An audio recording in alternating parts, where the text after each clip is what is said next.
வாக்குரிமை படைத்த வாக்காளர் பெருமக்களே, இந்த வாக்குரிமை படைத்த வாக்காளர் பெருமக்களே என்ற இந்த குரல் ஒலிக்கும் காலம் இன்னும் 5 மாதங்களில் தமிழகத்தில் பட்டி தொட்டி எங்கும் ஒலிக்கப் போகின்றது.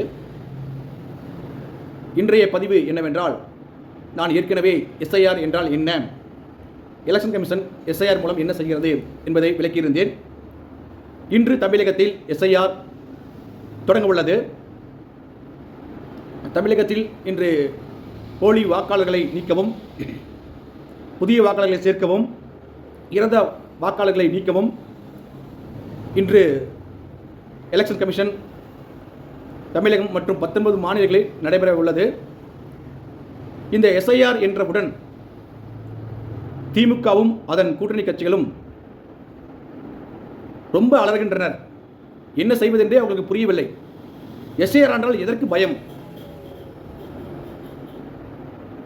கிட்டத்தட்ட 1950ஆம் ஆண்டு தொடங்கப்பட்ட எலெக்ஷன் கமிஷன் ஒவ்வொரு மாநிலங்களிலும் இது போன்ற நடைமுறைகளை செய்வது வழக்கம். இப்பொழுது சிறப்பு தீவிர வாக்காளர் பட்டியல் சீர்திருத்தம் என்ற முறையில் சிறப்பு கவனம் எடுத்து ஒவ்வொரு மாநிலம் செய்து வருகின்றனர். எஸ்ஐஆர் என்றவுடன் உடனே தமிழகம் காப்போம், தமிழகத்தை மீட்போம், ஓரணியில் தமிழகம் திரள வேண்டும் என்று மீண்டும் ஒரு பொய் பிரச்சாரங்களை பரப்பி வருகின்றனர். ஏன் இந்த பயம்? எஸ்ஐஆர் என்றால் பயம், சிபிஐ என்றால் பயம், யார் இந்த சார் என்றால் பயம், எலெக்ஷன் கமிஷன் என்றால் பயம், அதே போல பிஜேபி என்றாலும் பயம். இதற்கெடுத்தாலும் பயம் பயம் பயம். எலெக்ஷன் இன்னும் 5 மாதங்களில், அதாவது 6வது மாதத்தில் தொடங்க உள்ளது.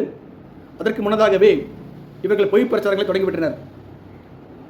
எவ்வாறு எப்படி ஒரு எலெக்ஷன் கமிஷன் போலி வாக்காளர்களை சேர்க்க முடியும்? எப்படி ஓட்டு திருட்டை செய்ய முடியும்? இவர்கள் பீகாரில் நீக்கிவிட்டார்கள், மற்ற மாநிலங்களில் நீக்கிவிட்டார்கள் என்றால் அங்கிருக்கும் கட்சி கட்டமைப்பு என்ன செய்கின்றது? இன்று திமுக, அதிமுக போன்ற பாரம்பரிய கட்சிகள் கடந்த 60 ஆண்டுகளாக நகர, கிளை, ஒன்றியம், வட்டம், மாவட்டம், பேரூர் என ஒவ்வொரு கிளைகளையும் வலுவாக காலூன்றுள்ளது. ஒவ்வொரு கிளைக்கும் பல்வேறு நிர்வாகிகள் உள்ளனர். அதுவும் இல்லாமல் பூத் கமிட்டி பொறுப்பாளர்கள், பூத் கமிட்டி நிர்வாகிகள், BLA 2 பக்க பொறுப்பாளர்கள் என ஒவ்வொரு கட்சிக்கும் இது போன்ற வாக்காளர் பட்டியல் வந்தவுடன் அதை பதிவு செய்வது, அதை தேர்ந்தெடுப்பது, அதனை சீரமைப்பது, அதனை சோதனை செய்வது, ஒவ்வொரு வீடாக தெரு தெருவாக சென்று அந்த வீடுகளில் உள்ள மக்களில் இந்த ஓட்டுகள் உண்மையா, இந்த ஓட்டு உள்ளதா, இது புதிய வாக்காளர்களா, இறந்தவர்களா என்ன சோதனை செய்வது போன்றவற்றில் திமுக உடன்பிறப்புகள் மிக சிறந்த களப்பணியாளர்கள் என்பதை திமுகவே அறியவும். அப்படி இருக்கையில் எவ்வாறு எலெக்ஷன் கமிஷன் இதை செய்ய முடியும்? இது பொய் பிரச்சாரம் இல்லையா? இது போன்ற பொய் பிரச்சாரத்தை செய்து என்ன சாதனை செய்ய போகிறீர்கள்? அதுவும் இல்லாமல் எலெக்ஷன் நடைபெறும் பொழுது வாக்குச்சாவடியில் ஒவ்வொரு கட்சிக்கும் பூத் ஏஜென்ட்கள் இருப்பனர். அவர்களுடைய வேலை, உள்ளே ஒருவர் வந்தவுடன் அவர் கையில் மை வைத்தவுடன் இந்த கட்சி நிர்வாகி, இந்த தொண்டர், இந்த வாக்காளர், இவர் கட்சிக்கு நிர்வாகியா, தொண்டரா, அல்லது பொதுமக்களா என ஒவ்வொருவராக செக் செய்து அதன் பிறகுதான் ஓட்டளிக்க முடியும்.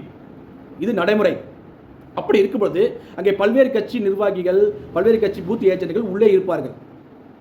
அவர்களுக்கு தெரியாமல் ஒரு புதிய வாக்காளர், போலி வாக்காளர் ஓட்டளிக்க முடியுமா? சிந்தித்து பாருங்கள். அதே போல பூத்திற்கு வெளியே 500 மீட்டருக்கு வெளியே ஒவ்வொரு கூட்டணி கட்சிகளும் அங்கே களப்பணியாற்றுவார்கள். பந்தல் போட்டு அங்கேயும் முறையாக செக் செய்து சோதனை செய்து யார் வருகிறார்கள், போகிறார்கள் என, யார் ஓட்டு, யாருக்காக, எந்த ஓட்டு, இது புதிய ஓட்டா என்று இருக்கும்.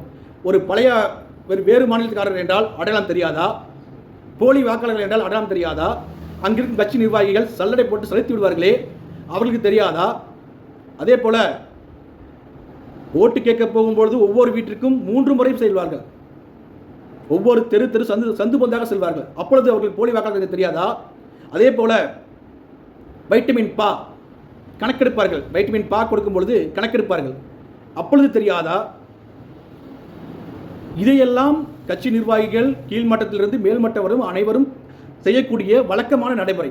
இந்த நடைமுறையில் எங்கேயும் எப்பொழுதும் ஒரு தவறு நடைமுறை முடியாது. முன்பு ஓட்டு மிஷினில் இவர்கள் பிஜேபி ஓட்டு மிஷினில் தேர்தல் கமிஷனோடு செய்து குளறுபடி செய்து வெற்றி பெற்றுள்ளார் என்று போலி பிரச்சாரம் செய்தனர். அதை நிரூபிக்க முடியாததால் இப்பொழுது இது போன்ற எஸ்ஐஆர் போன்ற நடைமுறை மூலம் மீண்டும் ஒரு பொய் பிரச்சாரத்தை மக்கள் கவனத்தை திசை திருப்ப பார்க்கின்றனர். இது எதற்காக தெரியும் என்றால், கண்டிப்பாக நிச்சயமாக இப்பொழுது கடந்த சில மாதங்களாக கரூர் துயர் சம்பவம், புயல் வெள்ளத்தால் மக்கள் நிவாரணப் பணிகள் இன்றி, உணவின்றி, இருக்க இடமின்றி தத்தளித்துக் கொண்டுள்ளனர். உச்சநீதிமன்றத்திலும் உயர்நீதிமன்றத்திலும் பல்வேறு பிரச்சனைகளால் இந்த அரசுக்கு சாட்டையடி. இதையெல்லாம் மடைமாற்ற, மக்கள் அதிருப்தியை சரிப்படுத்த இவர்கள் அனைவரும் மறுபடியும் ஒரு புதிய பிரச்சாரத்தை, விஷம பிரச்சாரத்தை கையில் இருந்தனர். இதை மக்களாகிய பொதுமக்களாகிய உங்களிடமே விட்டுவிடுகிறேன். கண்டிப்பாக நிச்சயமாக எலெக்ஷன் கமிஷன் செய்ய நினைத்தாலும் உள்ளே இருக்கக்கூடிய நிர்வாகிகள், அந்தந்த கட்சி நிர்வாகிகள், தொண்டர்கள், பூத் ஏஜென்ட் மூலம் கண்டிப்பாக நிச்சயமாக போலி வாக்காளர்களையோ உள்ளே விட முடியாது, போலி வாக்காளர் செய்ய முடியாது. அப்படி செய்தால் அந்த கட்சி பூத் ஏஜென்ட் மூலியமாக தான் இது நடக்க முடியும், தவிர கண்டிப்பாக எல்லளவும் 100% சாத்தியமில்லை. இதை நீங்களே உணர்ந்து கொள்ள வேண்டும்.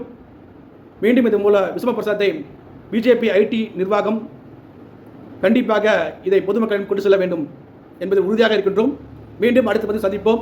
நன்றி, வணக்கம். நான் உங்கள் சுரேஷ்குமார்.